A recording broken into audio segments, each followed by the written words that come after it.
Nous apprenons l'humilité. Ainsi était titré un article de France Info de la semaine dernière. Ce titre m'a accroché.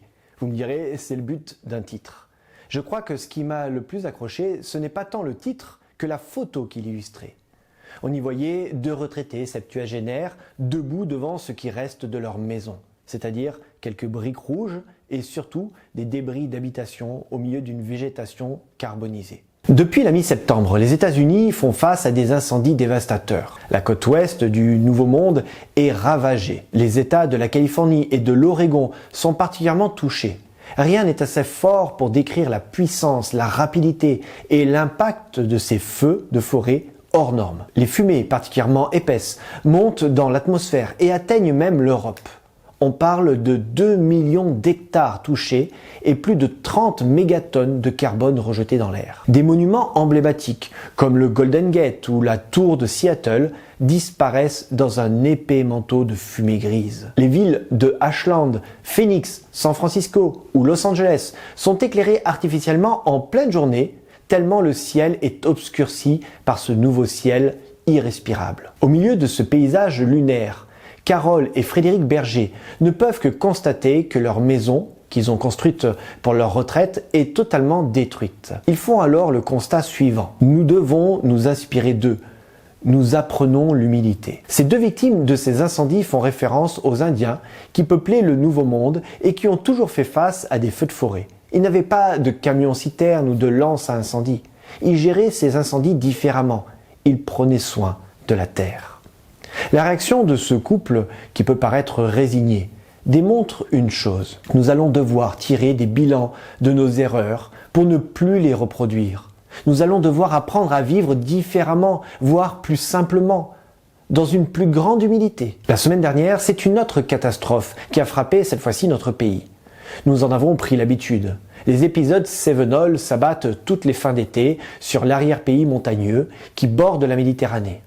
Les nuages venant de la Méditerranée, chargés d'eau, touchent le massif et déversent en des temps records une quantité d'eau équivalente à des mois de précipitations. La petite ville d'Anduze dans le Gard, que l'on nomme la Porte des Cévennes, a été inondée par une montée brutale du proche Gardon qui ressemble pourtant en été à un ruisseau desséché. Des dizaines de commerçants et des centaines d'habitations ont été inondées. Les Andusiens ont l'habitude de ces fortes pluies. Mais paroles de Cévenol, les épisodes n'étaient pas si violents et si intenses. Là encore, la question climatique est abordée. Feux de forêt, pluies dévastatrices ne sont que quelques signes visibles d'un équilibre terrestre bouleversé.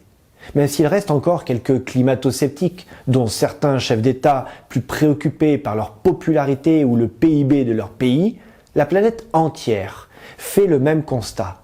Nous devons changer. Changer notre manière de consommer, changer notre manière d'acheter, changer notre manière de produire. Finalement, changer notre manière d'être et de vivre. Seule la prise de conscience profonde, sincère et personnelle peut faire un vrai changement. Permettez-moi de faire un parallèle avec la foi. Un ami me disait il y a quelques jours, « Mais comment est-ce possible que des gens qui se disent chrétiens font telle ou telle chose, ou encore ont tel ou tel comportement. Ce que l'on appelle conversion dans le jargon chrétien n'est-il pas le signe d'un changement radical, total? Dans le livre des Actes, chapitre 2, verset 37, on nous parle d'une foule nombreuse qui écouta le discours de l'apôtre Pierre. Quand ils entendirent ces paroles, le texte nous dit qu'ils eurent le cœur transpercé. C'est une expression surprenante pour dire qu'ils ont vécu un changement profond, total et sincère. Ils ont pris conscience qu'une vie sans Dieu n'a pas d'avenir, qu'une vie sans croire n'a pas d'intérêt, qu'une vie sans la connaissance de Jésus manque de sens. Lorsque mon ami m'a interpellé sur l'attitude de ceux qui se disent chrétiens, je lui ai répondu qu'être chrétien n'est pas une question de parole, mais une question d'acte et de décision. Notre société est malade. Sans une prise de conscience rapide et entière que nous devons changer notre manière de vivre, la planète court à sa perte. Il en est de même dans nos vies. Le monde a besoin de prendre conscience de son état pour vivre un changement total et entier. Alors, serons-nous capables de vivre un changement écologique? Serons-nous capables de vivre un changement de vie? Serons-nous capables de nous laisser transpercer le cœur Par un message d'amour essentiel?